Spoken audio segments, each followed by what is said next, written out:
जे असीं कहीए कि वो वाहिगुरू का पहला एक पिता सी, फिर वो पिता तो ये पुत्र बनया है, ये च अन्यो अन्य दोष आ जाता। हुण उन्हां दी बोली च समझाउंदे ने। कई वारी की हुंदा दूजे दे धर्म राहीं उहनूं आपां समझाउंदे, जिवें भाई गुरदास जी नूं काशी विच पंडित कहण लगे कि सानूं ये दसो वाहिगुरू मंत्र की उत्पत्ति, हरमंदर साहिब की रचना, गुरु ग्रंथ साहिब की रचना क्यों हुई, इहनूं वेदां राहीं सिद्ध करो। जे असीं उन्हां दे राहीं सिद्ध नहीं करते तो उन्हां नूं समझ नहीं पैंदी। हुण ये बहुत उच्च कोटि के विद्वानां दी बोलियां विच कई चीज़ां आउंदियां, अन्यो अन्य दोष आउंदा भी जे उहदा पहला पुत्र प्यो सी, फिर ये पुत्र है, फिर ये अन्यो अन मतलब होर तो होर बनिया, इहदा मतलब जिवें घाह तो घाह बन गया, मनुख तो मनुख बनया, इहदा मतलब परमात्मा ये होया। महाराज कहने नहीं है, फिर तो अन्यो अन्य दोष आ जाता है कि प्यो तो पुत्र बन गया। जे ये कहीए कि नहीं उहदा एक दादा सी, उहदा एक परदादा सी, जे कहीए पहले तो तीजा बनया, तीजे तो पहला बनया, इस तरह चक्कर का दोष हुंदा है। उन्हां दी बोली समझाने चक्कर का दोष आ जाता। फिर महाराज कहने जे असीं कहीए भी पहले तो तीजा बनया, भाव उहदा दादा, उहदा परदादा, उहदा लक्कड़ दादा, उहदा नक्कड़ दादा सी कोई, फिर इस प्रकार अनअवस्था दोष आउंदा। इस तरह जे कहीए पहले तो चौथा बनया, भी पहला तो करता नहीं सी, भी हुण करता बन गया, जिहड़ा इन्हां दा पुत्र है वह करता बन गया। पहला इन्हां ने दादे परदादे तां करता नहीं सी बने, ये खुद करता बन गया, इहनूं लोग रब कहण लग गए। फिर इस तरह होना। महाराज कहते ये प्राग लोप दोष आउंदा। वाहिगुरू इन्हां चारां दोषां तो मुक्त है, उहदे च इहो जिहा कोई दोष नहीं आउंदा। इस करके वो वाहिगुरू ना थापिया जाए, ना कीता हो, कीता कुछ नहीं हुंदा, वो किसी का कीता होया नहीं। आपे आप सो महाराज ने जिवें कहा सी वो वाहिगुरू सुतंत्र है कि जां पतंत्र है, आजाद है कि जां गुलाम है। महाराज कहने आपे आप, वो सारा कुछ आपे आप ही करने वाला है। आपे कार्य रूप है, आपे कारण रूप है, आपे निर्गुण रूप है, आपे सरगुण रूप है, आपे सृष्टि नूं बनाउण वाला, आपे पालन वाला, आपे नाश करन वाला। वो हरेक चीज़ विच ही आपे आप है, उहनूं किसी की सलाह लैण की लोड़ नहीं पैंदी। वो किसी कोलों जाके मंगदा नहीं कदे। इस करके वाहिगुरू सुतंत्र है, पतंत्र नहीं है। बेवजीर बड़े धीर, वजीर तो रहत है। दोम ना सेम एक सो आही। दोम दूसरा हुंदा वजीर राजे तो बाद, तीसरा मुनशी। परमात्मा का ना कोई वजीर है ना कोई मुनशी है भी किसी तो सलाह लैंदा होवेगा। इस करके वो है आपे आप। आपे आप का मतलब हुंदा आल इन आल। वाहिगुरू आल इन आल आप ही है, बस आप ही मालक है। वो आप ही वो मालक है, आप ही जीव रूप है, आप ही ब्रह्म रूप है, आप ही देवता रूप है, आप ही सृष्टि रूप है, आप ही कुदरत रूप है। जो कुछ दिसदा आपां नूं ये सारा कुछ आपे आप है। ਇਹਦੇ ਵਿੱਚ ਇਹ नहीं कह सकते कि दूजे तो हिस्सा पवाया उन्हें, कि दूजे बंदे दे राही कुछ बनवाया जां किसी होर रब नूं लैके आया, मेरा काम नहीं पूरा हुंदा तूं करवा मेरा काम। आपे आप है वाहिगुरू सारा कुछ। निरंजन सोए, ये तीसरे प्रश्न का जवाब देंदे ने। पुछया सी कि वाहिगुरू माया कालख तो रहत है या माया कालख दे सहत है, शुद्ध है कि अशुद्ध है। महाराज कहन लगे निरंजन सोए। अंजन कहिए सुरमे नूं, सुरमा हुंदा काला, काली है माया। माया कालख तो रहत है परमात्मा। इस करके भाई वो शुद्ध ब्रह्म है। ਉਹਦੇ ਅੰਦਰ ਕੋਈ ਐਸੀ ਚੀਜ਼ ਨਹੀਂ ਹੈ ਜਿਹੜੀ ਇੱਥੇ ਸੰਸਾਰ ਦੇ ਅੰਦਰ ਹੈ। ਇਹ ਦੁਨੀਆ ਦੀਆਂ ਕਲਪਨਾਵਾਂ, ਇਹ ਦੁਨੀਆ ਦੇ ਸੰਸੇ, ਇਹ ਝਗੜੇ, ਇਹ ਵਿਸ਼ੇ ਵਿਕਾਰ, ਇਹ ਸਵਾਦ, ਕਾਮ ਨਾ, ਕ੍ਰੋਧ ਨਾ, ਲੋਭ ਨਾ, ਮੋਹ ਨਾ, ਰੋਗ ਨਾ, ਸੋਗ ਨਾ, ਭੋਗ ਨਾ, ਭੈ ਹੈ। ਉਹਦੇ ਵਿੱਚ ਇਹੋ ਜਿਹੀ ਕੋਈ ਚੀਜ਼ ਨਹੀਂ ਹੈ। ਮਹਾਰਾਜ ਫਿਰ ਉਹ ਕਿਸ ਉੱਤੇ ਪ੍ਰਸੰਨ ਹੁੰਦਾ, ਕਿਹਨੂੰ ਮਾਣ ਵਡਿਆਈਆਂ ਦਿੰਦਾ? ਮਹਾਰਾਜ ਕਹਿੰਦੇ ਜੇ ਉਹ ਵਿਹਲੇ ਬੈਠੇ ਰਹੋ ਫਿਰ ਉਹ ਮਾਣ ਵਡਿਆਈ ਦਿੰਦਾ। ਵੀ ਰੋਟੀ ਖਾਈ ਗਏ, ਪੁੱਠੇ ਲਟਕ ਲਏ, ਭੁੱਖੇ ਵਰਤ ਰੱਖ ਲਏ, ਕਦੇ ਨਹਾ ਲਏ, ਕਦੇ ਨਾ ਨਹਾਤੇ, ਕਦੇ ਪਾਣੀ 'ਚ ਖੜ ਗਏ, ਉਹਨੂੰ ਇਹਨਾਂ ਚੀਜ਼ਾਂ ਤੁਹਾਡੀਆਂ ਨਾਲ ਕੋਈ ਮਤਲਬ ਨਹੀਂ। ਉਹ ਤਾਂ ਉਹਦੇ ਉੱਤੇ ਹੀ ਕਿਰਪਾ ਕਰਦਾ, ਜਿਨ ਸੇਵਿਆ ਤਿਨ ਪਾਇਆ ਮਾਨ। ਜਿਨ੍ਹਾਂ ਨੇ ਉਹਦਾ ਸੇਵਨ ਕੀਤਾ, ਭਜਨ ਕੀਤਾ, ਜਿਨ੍ਹਾਂ ਨੇ ਸੇਵਿਆ ਹੈ, ਜਿਨ੍ਹਾਂ ਨੇ ਵਾਹਿਗੁਰੂ ਵਾਹਿਗੁਰੂ ਵਾਹਿਗੁਰੂ ਕੀਤਾ, ਜਿਨ੍ਹਾਂ ਨੇ ਆਪਣੇ ਸਰੀਰ ਉੱਤੇ ਇਹ ਕਸ਼ਟ ਸਹਾਰਿਆ, ਰਾਤ ਦਿਨ ਇੱਕ ਕਰਤਾ, ਵਾਹਿਗੁਰੂ ਵਾਹਿਗੁਰੂ ਕਰਦਾ, ਬੈਠ ਬੈਠ ਕੇ ਗਿੱਟੇ ਘਸ ਗਏ, ਜਿਨ੍ਹਾਂ ਦੇ ਪਤਾ ਹੀ ਨਹੀਂ ਗਿੱਟੇ ਕਿੱਧਰ ਨੂੰ ਚਲੇ ਗਏ, ਸਰੀਰ ਘਸਾ ਲਿਆ, ਦੰਤ ਰਸਨ ਮੁਖ ਸਗਲ ਘਸ ਜਾਵਤ, ਦੰਦ ਘਸ ਗਏ, ਜ਼ੁਬਾਨ ਘਸ ਗਈ, ਮੂੰਹ ਘਸ ਗਿਆ ਵਾਹਿਗੁਰੂ ਵਾਹਿਗੁਰੂ ਕਰਦਿਆਂ ਦਾ। ਇੱਥੇ ਦੁਨੀਆ ਦਾ ਮੂੰਹ ਤਾਂ ਘਸ ਜਾਂਦਾ ਨਾ, ਖਾਂਦਿਆਂ ਖਾਂਦਿਆਂ ਮੂੰਹ ਇਕੱਠਾ, ਪਹਿਨੰਦਿਆਂ ਸਭ ਅੰਗ। ਦੁਨੀਆ ਦਾ ਤਾਂ ਮੂੰਹ ਖਾਂਦੇ ਹੀ ਘਸ ਜਾਂਦਾ, ਬੱਕਰੀ ਵਾਂਗੂ ਖਾਂਦੇ ਰਹਿੰਦੇ ਲੋਕ, ਕੱਪੜੇ ਪਾ ਪਾ ਕੇ ਸਰੀਰ ਘਸਾ ਲੈਂਦੇ ਨੇ, ਪਰ ਰੱਬ ਦੇ ਪਿਆਰੇ ਮੂੰਹ ਘਸਾ ਲੈਂਦੇ ਨੇ ਕਹਿ ਕਹਿ ਕੇ ਸਤਿਨਾਮ ਸ੍ਰੀ ਵਾਹਿਗੁਰੂ ਸਾਹਿਬ ਜੀਓ, ਸਤਿਨਾਮ ਸ੍ਰੀ ਵਾਹਿਗੁਰੂ ਸਾਹਿਬ ਜੀ, ਸਤਿਨਾਮ ਸ੍ਰੀ ਵਾਹਿਗੁਰੂ ਸਾਹਿਬ ਜੀ, ਸਤਿਨਾਮ ਸ੍ਰੀ ਵਾਹਿਗੁਰੂ, ਸਤਿਨਾਮ ਸ੍ਰੀ ਵਾਹਿਗੁਰੂ ਸਾਹਿਬ। ਕਰੀ ਜਾਂਦੇ ਨੇ ਲੋਕ, ਕਹਿੰਦੇ ਇਹ ਬੁੜ-ਬੁੜ ਕਰਦੇ ਰਹਿੰਦਾ ਹਰ ਟਾਈਮ।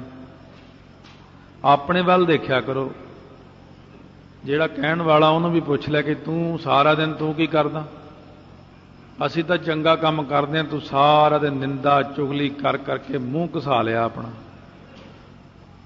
ਸੋ ਇਸ ਕਰਕੇ ਮਹਾਰਾਜ ਸੱਚੇ ਪਾਤਸ਼ਾਹ ਕਹਿੰਦੇ ਨੇ, ਉਹ ਅਕਾਲ ਪੁਰਖ ਵਾਹਿਗੁਰੂ ਜਿਨ ਸੇਵਿਆ ਤਿਨ ਪਾਇਆ ਮਾਨ। ਜਿਨ੍ਹਾਂ ਨੇ ਉਹਦੀ ਸੇਵਾ ਕੀਤੀ ਹੈ, ਉਹਨਾਂ ਨੇ ਹੀ ਮਾਣ ਆਦਰ ਸਤਿਕਾਰ ਉਹਦੇ ਦਰ ਤੋਂ ਪ੍ਰਾਪਤ ਕੀਤਾ। ਸੱਚਾ ਮਾਣ, ਸੱਚਾ ਆਦਰ, ਭਗਤੀ ਦਾ ਸਿਰੋਂ ਪਾਓ। ਇਸ ਕਰਕੇ ਨਾਨਕ ਗਾਵੀਐ ਗੁਣੀ ਨਿਧਾਨ। ਮਹਾਰਾਜ ਕਹਿੰਦੇ ਜਿਹੜਾ ਗੁਣਾਂ ਦਾ ਖਜ਼ਾਨਾ ਹੈ ਵਾਹਿਗੁਰੂ, ਉਸ ਦਾ ਗਾਇਨ ਕਰੋ, ਉਹਨੂੰ ਗਾਓ, ਕੀਰਤਨ ਗਾਓ, ਉਹਦੇ ਗੁਣਾਂ ਨੂੰ ਗਾਓ, ਮੂਲ ਮੰਤਰ ਨਾਲ ਗਾਓ, ਵਾਹਿਗੁਰੂ ਮੰਤਰ ਗਾਓ, ਗੁਰਬਾਣੀ ਗਾਓ। ਗੁਣਾਂ ਦੇ ਖਜ਼ਾਨੇ ਨੂੰ ਗਾਓਗੇ ਤਾਂ ਉਹਦੇ ਵਿੱਚੋਂ ਕੁਝ ਗੁਣ ਤੁਹਾਨੂੰ ਵੀ ਮਿਲ ਜਾਣਗੇ, ਹੋ ਸਕਦਾ ਸਾਰੇ ਹੀ ਦੇ ਦੇਵੇ। ਗੁਣਾਂ ਦੇ ਖਜ਼ਾਨੇ ਅਕਾਲ ਪੁਰਖ ਦਾ ਗਾਇਨ ਕਰਦੇ ਰਹੋ। ਮਹਾਰਾਜ ਕੇਵਲ ਗਾਇਨ ਕਰਦੇ ਰਹੀਏ ਫਿਰ ਮਿਲ ਜਾਂਦਾ ਸਭ ਕੁਝ। ਮਹਾਰਾਜ ਕਹਿੰਦੇ ਹਲੇ ਪੂਰਾ ਨਹੀਂ ਹੋਇਆ ਮੇਰਾ ਫਿਕਰਾ, ਕੱਲਾ ਗਾਇਨ ਨਹੀਂ ਹੁੰਦਾ। ਮਹਾਰਾਜ ਕਹਿੰਦੇ ਤੁਸੀਂ ਸਿੱਧ ਲੋਕ ਹੋ, ਸਿਆਣੇ ਹੋ, ਸਭ ਕੁਝ ਪੜ੍ਹੇ ਹੋਏ ਹੋ, ਬਿਆਸ ਨੂੰ ਪੜ੍ਹਿਆ ਹੈ, ਉਪਨਿਸ਼ਦਾਂ ਨੂੰ ਪੜ੍ਹਿਆ ਹੈ, ਵੇਦਾਂ ਨੂੰ ਪੜ੍ਹਿਆ ਹੈ, ਵਸਿਸ਼ਠ ਮੁਨੀ ਜੀ ਨੂੰ ਵੀ ਪੜ੍ਹਿਆ ਹੋਇਆ ਤੁਸੀਂ। ਕਹਿੰਦੇ ਹਾਂ ਮਹਾਰਾਜ ਅਸੀਂ ਗਿਆਨ ਤਾਂ ਬਹੁਤ ਲਿਆ। ਸੋ ਮਹਾਰਾਜ ਕਹਿਣ ਲੱਗੇ ਫਿਰ ਤੁਸੀਂ ਇਹ ਨਹੀਂ ਜਾਣਦੇ ਕਿ ਸ਼ਰਵਣ ਮੰਨਣ ਨਿਧਿਆਸਣ ਹੁੰਦਾ, ਕਮਾਈ ਹੁੰਦੀ ਹੈ, ਫਿਰ ਪ੍ਰਾਪਤੀ ਹੁੰਦੀ ਹੈ। ਸ਼ਰਵਣ ਮੰਨਣ ਨਿਧਿਆਸਣ ਗਿਆਨ ਹੈ। ਸ਼ਰਵਣ ਗਿਆਨ, ਮੰਨਣ ਗਿਆਨ, ਨਿਧਿਆਸਣ ਗਿਆਨ ਹੈ ਨਾ। ਤੋ ਇਸ ਕਰਕੇ ਅਸੀਂ ਕਹਿੰਦੇ ਹਾਂ ਕਿ ਦੇਖੋ ਨਾਨਕ ਗਾਵੀਐ ਗੁਣੀ ਨਿਧਾਨ, ਪਰ ਇਉਂ ਕਰੋ ਗਾਵੀਐ ਸੁਣੀਐ ਮਨ ਰੱਖੀਐ ਭਾਉ, ਗਾਉਣਾ ਕਰੋ ਮੂੰਹ ਨਾਲ, ਫਿਰ ਪ੍ਰੇਮ ਨਾਲ ਉਹਨੂੰ ਸੁਣੋ। ਇਹ ਹੁਣ ਜਿਹੜਾ ਪਿੱਛੇ ਭਾਉ ਅੱਖਰ ਲੱਗਿਆ ਹੋਇਆ ਹੈ, ਭਾਉ ਦਾ ਅਰਥ ਹੈ ਪ੍ਰੇਮ। ਇਹ ਪ੍ਰੇਮ ਅੱਖਰ ਸਾਰਿਆਂ ਨੂੰ ਹੀ ਲੱਗ ਜਾਣਾ। ਗਾਵੀਐ ਭਾਉ ਨਾਲ, ਸੁਣੀਐ ਭਾਉ ਨਾਲ, ਪ੍ਰੇਮ ਨਾਲ। ਗਾਓ ਤਾਂ ਪ੍ਰੇਮ ਨਾਲ ਗਾਓ।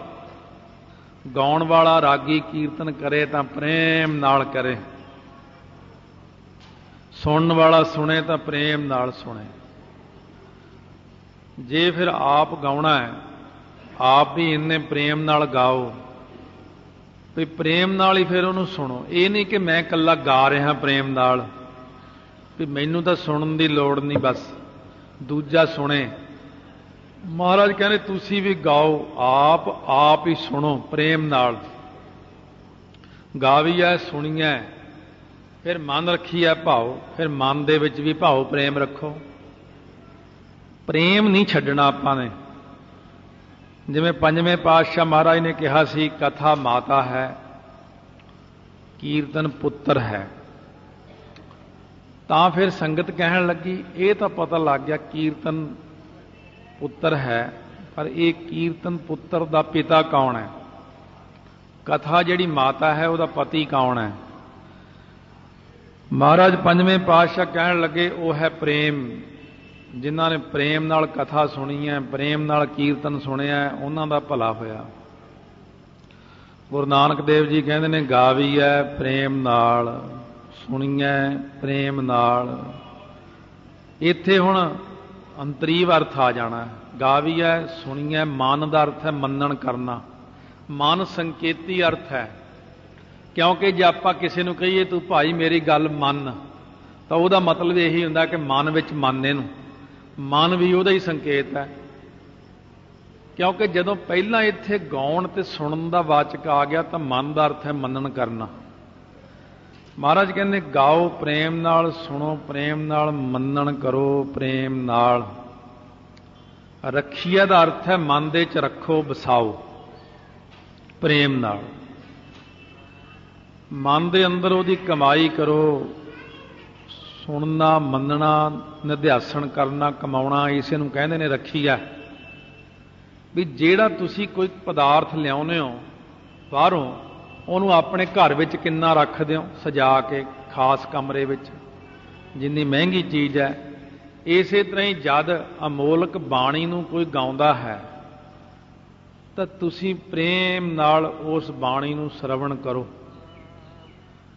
ਫਿਰ ਮਨ ਦੇ ਅੰਦਰ ਮੰਨਣ ਕਰੋ, ਫਿਰ ਮਨ ਦੇ ਅੰਦਰ ਉਹਨਾਂ ਸ਼ਬਦਾਂ ਨੂੰ ਰੱਖੀਐ, ਟਿਕਾ ਟਿਕਾ ਕੇ ਰੱਖੋ, ਵਸਾਓ। ਫਿਰ ਹੋਵੇਗਾ ਭਾਉ। ਭਾਉ ਦਾ ਅਰਥ ਹੈ ਪ੍ਰਕਾਸ਼। ਫਿਰ ਤੁਹਾਡੇ ਅੰਦਰ ਪ੍ਰੇਮ ਕਰਕੇ ਪ੍ਰਕਾਸ਼ ਪ੍ਰਗਟ ਹੁੰਦਾ ਹੈ। ਜਿਵੇਂ ਆਪਾਂ ਕਿ ਚਾਨਣ ਹੋ ਗਿਆ ਸੁੱਚ ਦੱਬੀ ਤੋਂ। ਚਾਨਣ ਤਾਂ ਹੋਇਆ ਜੇ ਬੱਲਬ ਲੱਗਿਆ ਹੋਇਆ। ਜੇ ਬੱਲਬ ਹੀ ਨਾ ਹੁੰਦਾ ਇੱਥੇ, ਚਾਨਣ ਕਿੱਥੋਂ ਹੋ ਜਾਣਾ ਸੀ? ਇਸ ਕਰਕੇ ਉਹ ਚਾਨਣ ਦਾ ਮੂਲ ਕਾਰਨ ਕੀ ਹੈ? ਬੱਲਬ ਹੈ। ਬੱਲਬ ਦਾ ਕਾਰਨ ਹੋਲਡਰ ਹੈ, ਹੋਲਡਰ ਦਾ ਕਾਰਨ ਤਾਰ ਹੈ, ਤਾਰ ਸੁੱਚ ਹੈ, ਸੁੱਚ ਦਾ ਕਾਰਨ ਪਿੱਛੋਂ ਆਉਂਦੀ ਬਿਜਲੀ ਹੈ।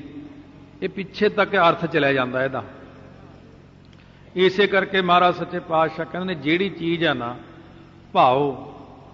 ਭਾਉ ਜਿਹੜਾ ਪ੍ਰੇਮ ਹੈ ਨਾ, ਪ੍ਰੇਮ ਕਰਕੇ ਹੀ ਭਾਉ ਦਾ ਅਰਥ ਪ੍ਰਕਾਸ਼ ਹੈ। ਫੇਰ ਹੀ ਪ੍ਰਕਾਸ਼ ਹੁੰਦਾ। ਜੇ ਪ੍ਰੇਮ ਨਹੀਂ ਹੈ ਤਾਂ ਫਿਰ ਪ੍ਰਕਾਸ਼ ਨਹੀਂ ਹੈ। ਇਸ ਕਰਕੇ ਗੁਰੂ ਨਾਨਕ ਦੇਵ ਜੀ ਕਹਿਣ ਲੱਗੇ, ਇਹ ਸਾਰੀ ਕਿਰਿਆ ਨੂੰ ਇਸੇ ਪ੍ਰਕਾਰ ਕਮਾਓ। ਆਪਾਂ ਨੂੰ ਵੀ ਇਹੀ ਕਹਿੰਦੇ ਨੇ। ਜਿਵੇਂ ਕਈ ਕਹਿੰਦੇ ਵੀ, ਆਮ ਸਾਰਿਆਂ ਦਾ ਇਹੀ ਖਿਆਲ ਹੁੰਦਾ ਵੀ ਅਸੀਂ ਵਾਹਿਗੁਰੂ ਵਾਹਿਗੁਰੂ ਕਰਦੇ ਕਿੱਥੇ ਧਿਆਨ ਟਿਕਾਈਏ। ਨਵੇਂ ਜਗਿਆਸੂ ਨੂੰ ਠੀਕ ਆ, ਆਪਾਂ ਲਾ ਕੇ ਛੇਤੀ ਕੰਟਰੋਲ ਕਰ ਲੈਂਦੇ ਹਾਂ ਉਹਨੂੰ ਕਿ ਤੂੰ ਤ੍ਰਿਕੁਟੀ 'ਚ ਧਿਆਨ ਟਿਕਾ, ਤੂੰ ਆਗਿਆ ਚੱਕਰ 'ਚ ਟਿਕਾ, ਤੂੰ ਹਿਰਦੇ ਧਿਆਨ ਟਿਕਾ, ਤੂੰ ਧੁੰਨੀ 'ਚ ਟਿਕਾ, ਤੂੰ ਇੱਥੇ ਟਿਕਾ, ਤੂੰ ਉੱਥੇ ਟਿਕਾ। ਪਰ ਗੁਰੂ ਨਾਨਕ ਦੇਵ ਜੀ ਦਾ ਸਿਧਾਂਤ ਜਿਹੜਾ ਨਾ, ਉਹ ਹੈਗਾ ਗਾਵੀਐ ਸੁਣੀਐ, ਮਨ ਰੱਖੀਐ ਭਾਉ। ਮਹਾਰਾਜ ਕਹਿੰਦੇ ਨੇ ਸੌਖਾ ਤਰੀਕਾ ਹੈ, ਕਿਤੇ ਧਿਆਨ ਟਿਕਾਉਣ ਦੀ ਲੋੜ ਨਹੀਂ ਹੈ। ਇਹ ਸਭ ਤੋਂ ਸੌਖਾ ਤਰੀਕਾ ਹੈ। ਧਿਆਨ ਨੇ ਖੁਦ ਹੀ ਟਿਕਣਾ ਹੈ। ਸਾਰਾ ਕੰਪਿਊਟਰ ਸਿਸਟਮ ਹੈ ਇਹ ਨਾਮ ਦੇ ਵਿੱਚ। ਇੱਥੇ ਦੁਨੀਆ 'ਚ ਤਾਂ ਹੁਣ ਕੰਪਿਊਟਰ ਆਇਆ, ਨਾਮ ਵਿੱਚ ਆਪਣੇ ਆਪ ਹੀ ਕੰਪਿਊਟਰ ਸਿਸਟਮ ਚੱਲਦਾ। ਸਿੱਖ ਦਾ ਕੰਮ ਹੈ ਸਿਰਫ ਮੂੰਹ ਨਾਲ ਵਾਹਿਗੁਰੂ ਕਹਿਣਾ, ਕੰਨਾਂ ਦੇ ਨਾਲ ਸੁਣਨਾ, ਮਨ ਵਿੱਚ ਪ੍ਰੇਮ ਰੱਖਣਾ, ਗੁਰਬਾਣੀ ਨੂੰ ਪੜ੍ਹਨਾ, ਗੁਰਬਾਣੀ ਨੂੰ ਕੰਨਾਂ ਨਾਲ ਸੁਣਨਾ, ਮਨ ਦੇ ਅੰਦਰ ਪ੍ਰੇਮ ਰੱਖਣਾ। ਇਹ ਕਿਹੜਾ ਗਾਵੀਐ ਸੁਣੀਐ ਮਨ ਰੱਖੀਐ ਭਾਉ।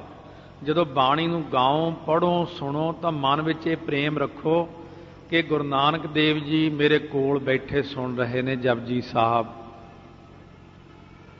ਹੁਣ ਗੁਰੂ ਅਰਜਨ ਦੇਵ ਜੀ ਸੁਣ ਰਹੇ ਨੇ ਸੁਖਮਨੀ ਸਾਹਿਬ ਦਾ ਪਾਠ। ਹੁਣ ਜਾਪ ਸਾਹਿਬ 10ਵੇਂ ਪਾਤਸ਼ਾਹ ਸੁਣ ਰਹੇ ਨੇ। ਜਾਂ ਇਹ ਭਾਵ ਹੋਵੇ ਮਨ ਦੇ ਅੰਦਰ, ਭਾਵਨਾ ਹੋਵੇ, ਪ੍ਰੇਮ ਹੋਵੇ ਕਿ ਮਹਾਰਾਜ ਦੀ ਗੋਦ ਵਿੱਚ ਬੈਠਾ ਹਾਂ ਮੈਂ। ਬੈਠੇ ਤਾਂ ਆਪਾਂ ਬ੍ਰਹਮ ਦੀ ਗੋਦ ਵਿੱਚ ਹੀ ਆ ਸਾਰੇ। ਜਾਂ ਇਹ ਭਾਵਨਾ ਹੋਵੇ ਕਿ ਗੁਰਬਾਣੀ ਜਿਹੜੀ ਹੈ ਬਾਣੀ ਗੁਰੂ, ਗੁਰੂ ਹੈ ਬਾਣੀ। ਇਸ ਤਰ੍ਹਾਂ ਦੀ ਭਾਵਨਾ ਕਰਕੇ ਗਾਓ, ਕੋਲ ਜਾਣੋ ਮਹਾਰਾਜ ਨੂੰ ਕਿ ਸੱਚੇ ਪਾਤਸ਼ਾਹ ਸੁਣਦੇ ਹਨ। ਇਹ ਅਵਸਥਾ ਆਪਣੇ ਆਪ ਬਣਦੀ ਜਦੋਂ ਆਪਾਂ ਇਸ ਰਸਤੇ ਉੱਤੇ ਚੱਲ ਪਏ ਨਾ ਕਿ ਗਾਵੀਐ ਸੁਣੀਐ ਮਨ ਰੱਖੀਐ ਭਾਉ। ਪ੍ਰੇਮ ਨਾਲ ਆਪਣੇ ਹੌਲੀ ਹੌਲੀ ਗਾਉਣਾ ਸ਼ੁਰੂ ਕਰ ਦਿੱਤਾ, ਪਿਆਰ ਨਾਲ ਬਾਣੀ ਪੜ੍ਹਨੀ ਸ਼ੁਰੂ ਕਰਤੀ, ਪਿਆਰ ਨਾਲ ਕੀਰਤਨ ਕਰਨਾ ਸ਼ੁਰੂ ਕਰ ਦਿੱਤਾ, ਤਾਂ ਮਹਾਰਾਜ ਕਹਿੰਦੇ ਭਾਵਨਾ ਰੱਖੋ ਮਨ ਦੇ ਅੰਦਰ। ਜਦੋਂ ਇਉਂ ਭਾਵਨਾ ਰੱਖ ਕੇ ਗਾਓਗੇ, ਸੁਣੋਗੇ, ਮੰਨੋਗੇ, ਕਮਾਓਗੇ ਤਾਂ ਇਹਦਾ ਇਹ ਅਸਰ ਪਵੇਗਾ ਕਿ ਦੁੱਖ ਪਰ ਵਿਸ਼ੇਸ਼ ਕਰਕੇ ਹਰ ਨਾਸ ਹੋ ਜਾਣਗੇ ਸਾਰੇ ਹੀ ਦੁੱਖ। ਦੇਖੋ ਆਪਾਂ ਕਹਿੰਦੇ ਮੈਂ ਬੜਾ ਪਾਠ ਕੀਤਾ, ਸਾਡਾ ਦੁੱਖ ਨਿਵਰਤ ਨਹੀਂ ਹੋਇਆ, ਪਰ ਉਹ ਗੱਲ ਤੁਸੀਂ ਕੀਤੀ ਨਹੀਂ ਜੋ ਗੁਰੂ ਨਾਨਕ ਸਾਹਿਬ ਨੇ ਕਹੀ। ਗਾਵੀਐ ਸੁਣੀਐ ਮਨ ਰੱਖੀਐ ਭਾਉ ਦਾ ਕਿੰਨਾ ਡੂੰਘਾ ਭਾਵ ਦੱਸਿਆ। ਇੰਨੇ ਭਾਵ ਵਿੱਚ ਆ ਕੇ ਬਾਣੀ ਨੂੰ ਗਾਉਣਾ ਹੈ। ਭਾਈ ਗੋਪਾਲਾ ਜੀ ਨੇ ਇੰਨੇ ਭਾਵ ਵਿੱਚ ਆ ਕੇ ਜਪਜੀ ਸਾਹਿਬ ਦਾ ਪਾਠ ਸੁਣਾਇਆ ਤਾਂ ਮਹਾਰਾਜ ਨੇ ਗੁਰਤਾ ਗੱਦੀ ਦੇਣ ਦਾ ਫੈਸਲਾ ਕਰ ਲਿਆ। ਇੰਨੀ ਭਾਵਨਾ ਨਾਲ ਬਾਣੀ ਵਿੱਚ ਗੁੜੁੱਚ ਹੋ ਕੇ ਗਾਉਣਾ। ਆਮ ਬਾਪਾ ਬੱਚਿਆਂ ਨੂੰ ਟੀਵੀ ਦੇਖਦੇ ਨਿਆਣੇ ਇੱਕ ਆਵਾਜ਼ ਮਾਰੋ, 2 3 4 ਕਈ ਆਵਾਜ਼ਾਂ ਮਾਰੋ, ਮਸਾਂ ਹੀ ਕਿਤੇ ਕਹਿੰਦੇ ਹਾਂ ਕੀ ਗੱਲ ਹੈ, ਗੁੜੁੱਚ ਹੋ ਜਾਂਦੇ ਟੀਵੀ 'ਚ। ਠੇਠ ਅੱਖਰ ਆ ਪੰਜਾਬੀ ਦਾ, ਬਾਣੀ 'ਚ ਗੁੜੁੱਚ ਹੋ ਜਾਓ, ਇੰਨੇ ਲੀਨ ਹੋ ਜਾਓ ਬਾਣੀ 'ਚ ਕਿ ਸੋਝ ਹੀ ਨਾ ਰਹੇ। ਇੰਨਾ ਲੀਨ ਹੋ ਜਾਏ ਫਿਰ ਆਪਣੇ ਆਪ ਹੀ ਦੁੱਖਾਂ ਦੀ ਨਿਵਰਤੀ ਸ਼ੁਰੂ ਹੋ ਜਾਂਦੀ। ਆਪਾਂ ਬਾਣੀ ਪੜ੍ਹਦੇ ਹਾਂ ਪਰ ਸੰਸਾਰ ਦੇ ਕੰਮਾਂ ਵਿੱਚ ਗੁੜੁੱਚ ਹੋਏ ਪਏ ਹਾਂ, ਫਸੇ ਪਏ ਹਾਂ, ਧਿਆਨ ਕੰਮਾਂ ਵਿੱਚ ਹੈ। ਮਹਾਰਾਜ ਸੱਚੇ ਪਾਤਸ਼ਾਹ ਕਹਿੰਦੇ ਬਾਣੀ ਵਿੱਚ ਇੰਨੇ ਲੀਨ ਹੋ ਕੇ ਬਾਣੀ ਨੂੰ ਪੜ੍ਹੋ। ਗੁਰਸਿੱਖ ਇੰਨਾ ਲੀਨ ਹੋ ਕੇ ਬਾਣੀ ਪੜ੍ਹੇ, ਤੁਰਿਆ ਫਿਰਦਾ ਨਾਲੇ ਭੇਡਾਂ ਚਾਰਦਾ ਅਯਾਲੀ, ਉਹਦੇ ਪੈਰਾਂ 'ਚ ਕੰਡੇ ਵੱਜ ਰਹੇ, ਉਹਦੀ ਲੱਤਾਂ 'ਚ ਕੰਡੇ ਵੱਜ ਰਹੇ, ਉਹਨੂੰ ਕੋਈ ਪਤਾ ਨਹੀਂ। ਉਹ ਕੀਰਤਨ ਸੋਹਲੇ ਦਾ ਪਾਠ ਤੁਰਿਆ ਫਿਰਦਾ ਹੀ ਕਰੀ ਜਾਂਦਾ। ਬਾਬਾ ਲਹਿਣਾ ਜੀ ਚਰਨ ਚਾਪੀ ਕਰ ਰਹੇ ਗੁਰੂ ਨਾਨਕ ਦੇਵ ਜੀ। ਅਚਾਨਕ ਦੇਖਦੇ ਗੁਰੂ ਨਾਨਕ ਦੇਵ ਦੇ ਚਰਨਾਂ 'ਚੋਂ ਖੂਨ ਆਉਣ ਲੱਗ ਪੈਂਦਾ। ਆਪਣੇ ਆਪ ਝਰੀਟਾਂ ਵੱਜ ਜਾਂਦੀਆਂ ਚਰਨਾਂ ਦੇ ਉੱਤੇ, ਲੱਤਾਂ ਦੇ ਉੱਤੇ। ਬਾਬਾ ਲਹਿਣਾ ਜੀ ਕਹਿਣ ਲੱਗੇ ਮਹਾਰਾਜ ਇਹ ਤੁਹਾਡੇ ਚਰਨਾਂ ਦੇ ਉੱਤੇ ਖੂਨ ਆ ਗਿਆ, ਇਹ ਝਰੀਟਾਂ ਪੈ ਰਹੀਆਂ, ਕੀ ਕਾਰਨ ਹੈ? ਸਤਿਗੁਰੂ ਕਹਿੰਦੇ ਇੱਕ ਸਿੱਖ ਤੁਰਿਆ ਫਿਰਦਾ ਬਾਣੀ ਵਿੱਚ ਇੰਨਾ ਲੀਨ ਹੈ, ਜਿਹੜੇ ਉਹਦੇ ਕੰਡੇ ਵੱਜਦੇ ਉਹ ਹੁਣ ਉਹਨੂੰ ਨਹੀਂ ਵੱਜਦੇ ਹੈ, ਕਿਉਂਕਿ ਉਹ ਮੇਰੇ ਵਿੱਚ ਲੀਨ ਹੋ ਗਿਆ। ਕਿਉਂਕਿ ਮੈਂ ਬਾਣੀ ਰੂਪ ਹਾਂ, ਮੇਰੇ ਵਿੱਚ ਇੰਨਾ ਲੀਨ ਹੋ ਗਿਆ, ਉਹਦੀਆਂ ਝਰੀਟਾਂ ਮੇਰੇ ਉੱਤੇ ਆ ਕੇ ਪੈਂਦੀਆਂ, ਉਹਨੂੰ ਨਹੀਂ ਵੱਜਣ ਦਿੰਦਾ ਮੈਂ। ਕਿਉਂਕਿ ਸਿੱਖ ਜਦ ਇੰਨਾ ਲੀਨ ਹੋ ਜਾਂਦਾ ਗੁਰਬਾਣੀ ਪੜ੍ਹਦਿਆਂ ਫਿਰ ਉਹਦਾ ਸਾਰਾ ਹੀ ਦੁੱਖ ਮਹਾਰਾਜ ਆਪਣੇ ਉੱਪਰ ਲੈ ਲੈਂਦੇ ਨੇ। ਜਦੋਂ ਆਪਾਂ ਬਾਣੀ 'ਚ ਲੀਨ ਹੀ ਨਹੀਂ ਹੁੰਦੇ ਫਿਰ ਆਪਣਾ ਦੁੱਖ ਉਹਨੇ ਲੈਣਾ ਕੀ? ਜੇ ਦੁੱਖ ਨੂੰ ਮਿਟਣਾ ਨਾ ਤਾਂ ਬਾਣੀ 'ਚ ਇੰਨੇ ਲੀਨ ਹੋ ਜਾਓ। ਗੁਰੂ ਨਾਨਕ ਦੇਵ ਜੀ ਕਹਿੰਦੇ ਜਿੰਨੀ ਬਾਣੀ ਮੂੰਹ ਨਾਲ ਪੜ੍ਹੋ ਓਨੀ ਕੰਨ ਸੁਣਨ, ਓਨੀ ਭਾਵਨਾ ਹੋਵੇ, ਓਨੀ ਬਾਣੀ ਮਨ ਵਿੱਚ ਵਸਾਓ, ਓਨੀ ਬਾਣੀ ਉੱਤੇ ਮੰਨਣ ਕਰੋ, ਫਿਰ ਦੁੱਖ ਪਰਹਰ, ਦੁੱਖ ਨਾਸ ਹੋ ਜਾਣਗੇ, ਸੁੱਖ ਘਰ ਲੈ ਜਾਏ। ਫਿਰ ਆਤਮਿਕ ਆਨੰਦ ਹਿਰਦੇ ਰੂਪੀ ਘਰ ਵਿੱਚ ਲੈ ਜਾਏਗਾ, ਪ੍ਰਾਪਤ ਕਰ ਲਏਗਾ। ਤੇਰੇ ਹਿਰਦੇ ਰੂਪ ਘਰ ਵਿੱਚ ਸ਼ਾਂਤੀ, तेरे प्रतख घर विच शांति, साध संगत रूप घर विच शांति, सचखंड भी फिर सुख लैके जाएगा, सुख लैके जाएगा सचखंड रूप घर दे विच।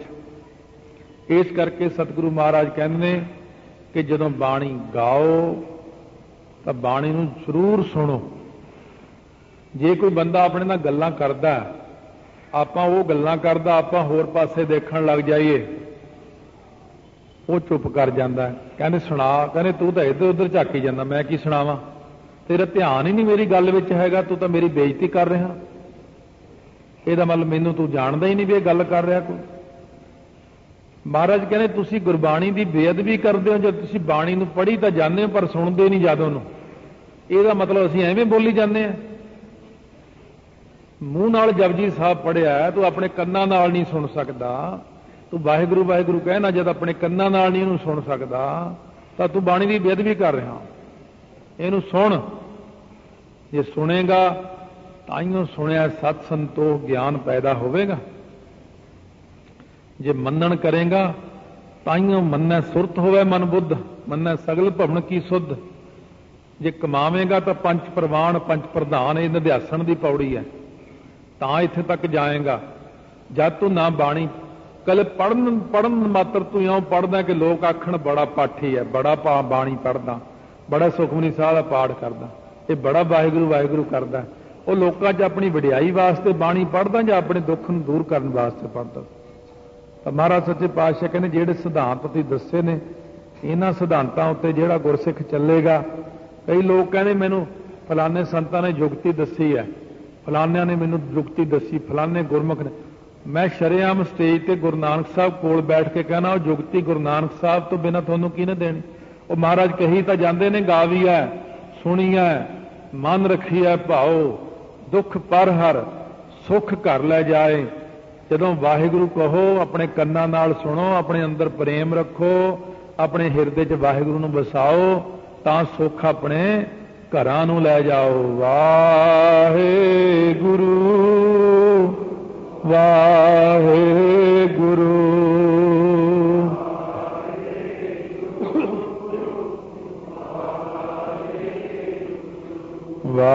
वाहिगुरू वाहिगुरू।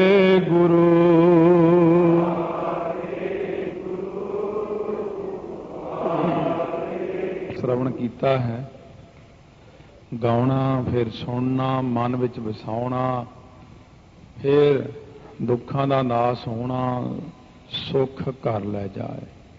फिर हिरदे रूप घर सुख है, घर विच सुख है, परलोक विच सुख है, हर जगह ते सुख है। तो महाराज गावीए जिहड़ा आपने कहा है, ये गावीए की होया, की गाइए? सतगुरु महाराज कहते ने की गाउणा है, किहदे द्वारा गाउणा है? आपने क्या गावी है, सुनी है, मन रखी है भाओ। की गावी है, की सुनी है, ते किथे प्रेम रखिए? महाराज कहन लगे गुरमुख नादं। कहते जिहड़ा मुखी गुरां दा, इत्थे गुरमुख दे तीन अर्थ ने। एक तां गुरमुख सब तो पहला अधिकारी नूं कहंदे ने, जिहड़ा अधिकारी है आपां भी कहने आओ जी गुरमुखो। जिहड़े गुरमुख प्यारे अधिकारी हुंदे ने ना, उन्हां नूं सतगुरु गुरमुख कहंदे ने। एक नाम है सतगुरु जी दा गुरमुख। गुरमुख कल विच प्रगट होआ, मुखी गुरु इहनूं गुरमुख कहंदे ने। एक गुरमुख अखर परमेश्वर लई वरतिया गया। ये तीन गुरमुख अखर ने, तिन्नां दे वखरे अर्थ ने। तो ये गुरमुख परमेश्वर का नाम भी है, गुरमुख सतगुरु भी ने, गुरमुख जग्यासू जन भी, अधिकारी जन भी ने, गुरमुख ब्रह्म ज्ञानी भी हुंदे ने। इत्थे जिहड़ा महाराज कहंदे ने गुरमुख नादं, गुरमुख जिहड़े ने मुखी गुरु, उन्हां दा जिहड़ा नाद उपदेश है ना, शब्द है, उस नूं कहा गावी है, शब्द नूं गावी है। सुणीए मन रखी है भाओ, ये गुरु का उपदेश है। ਹੁਣ ਸਿੱਧ ਕਹਿਣ ਲੱਗੇ ਮਹਾਰਾਜ ਉਪਦੇਸ਼ ਤਾਂ ਵੇਦ ਵੀ ਦਿੰਦੇ ਨੇ, ਵੇਦਾਂ ਵਿੱਚ ਕਿਹੜਾ ਨਹੀਂ ਉਪਦੇਸ਼ ਹੈਗਾ, ਫਿਰ ਇੱਥੇ ਇਸ ਉਪਦੇਸ਼ ਦੀ ਕੀ ਲੋੜ ਪੈ ਗਈ? ਉਪਦੇਸ਼ ਤਾਂ ਪਹਿਲਾਂ ਹੀ 4 ਵੇਦ ਥੋੜੇ ਆ। ਮਹਾਰਾਜ ਸੱਚੇ ਪਾਤਸ਼ਾਹ ਕਹਿਣ ਲੱਗੇ ਗੁਰਮੁਖ ਵੇਦੰ, ਜਿਹੜਾ ਮੁਖੀ ਅਕਾਲ ਪੁਰਖ ਵਾਹਿਗੁਰੂ ਗੁਰਮੁਖ ਹੈ ਨਾ, ਉਹੀ ਮੇਰਾ ਸਤਿਗੁਰੂ ਹੈ। ਉਸੇ ਨੂੰ ਹੀ ਮੈਂ ਕਹਿੰਦਾ ਵੇਦੰ, ਵੇਦ ਦਾ ਅਰਥ ਹੈ ਗਿਆਨ। ਉਹ ਮੁਖੀ ਗੁਰੂ ਜਿਹੜਾ ਮੇਰਾ ਅਕਾਲ ਪੁਰਖ ਵਾਹਿਗੁਰੂ ਹੈ, ਵੇਦ ਉਸੇ ਨੇ ਰਚੇ ਨੇ ਤੇ ਉਹੀ ਗਿਆਨ ਦੇ ਰਿਹਾ ਸਾਨੂੰ। ਇਸ ਕਰਕੇ ਆਪਾਂ ਇਹ ਕਹਿੰਦੇ ਹਾਂ ਕਿ ਪਰਮੇਸ਼ਰ ਦੇ ਸਵਾਸ ਹਨ ਵੇਦ, 4 ਵੇਦ, ਉਹਦੇ 4 ਸਵਾਸ ਮੰਨੇ ਨੇ। ਪਰ ਕਿਆ ਪਰਮੇਸ਼ਰ ਸਤਿਗੁਰੂ ਰੂਪ ਹੋ ਕੇ ਨਹੀਂ ਉਪਦੇਸ਼ ਦੇ ਸਕਦੇ? ਪਰਮੇਸ਼ਰ ਹੀ ਸਤਿਗੁਰੂ ਰੂਪ ਹੋ ਕੇ ਉਪਦੇਸ਼ ਦਿੰਦੇ ਨੇ। ਗੁਰਮੁਖ ਵੇਦੰ, ਸਤਿਗੁਰੂ ਹੀ ਵੇਦ ਨੂੰ ਬਣਾਉਣ ਵਾਲੇ ਨੇ ਤੇ ਸਤਿਗੁਰੂ ਹੀ ਉਪਦੇਸ਼ ਕਰਦੇ ਨੇ। ਅਕਾਲ ਪੁਰਖ ਵਾਹਿਗੁਰੂ, ਉਹਨਾਂ ਦਾ ਹੀ ਉਪਦੇਸ਼ ਹੈ ਗੁਰਬਾਣੀ। ਤੇ ਮਹਾਰਾਜ ਜਦੋਂ ਵੇਦ ਹੈਗੇ ਨੇ, ਫਿਰ ਬਾਕੀ ਦੇ ਉਪਦੇਸ਼ ਦੀ ਕੀ ਲੋੜ ਪੈ ਗਈ? ਤੇ ਜਦੋਂ ਸਤਿਗੁਰੂ ਮਹਾਰਾਜ ਨੂੰ ਆਪ ਕਹਿੰਦੇ ਹੋ ਕਿ ਵੇਦ ਹੈ, ਇਹ ਈਸ਼ਰ ਨੇ ਵੇਦ ਰਚੇ ਹਨ, ਤਾਂ ਫਿਰ ਉਹਨਾਂ ਨੂੰ ਕੀ ਲੋੜ ਪਈ ਹੈ ਉਪਦੇਸ਼ ਕਰਨ ਦੀ? ਮਹਾਰਾਜ ਕਹਿੰਦੇ ਗੁਰਮੁਖ ਰਹਿਆ ਸਮਾਈ। ਕਹਿੰਦੇ ਉਹ ਜਿਹੜਾ ਪਰਮੇਸ਼ਰ ਹੈ ਉਹ ਸਰਬ ਵਿਆਪਕ ਹੈ ਅਸਲ ਵਿੱਚ।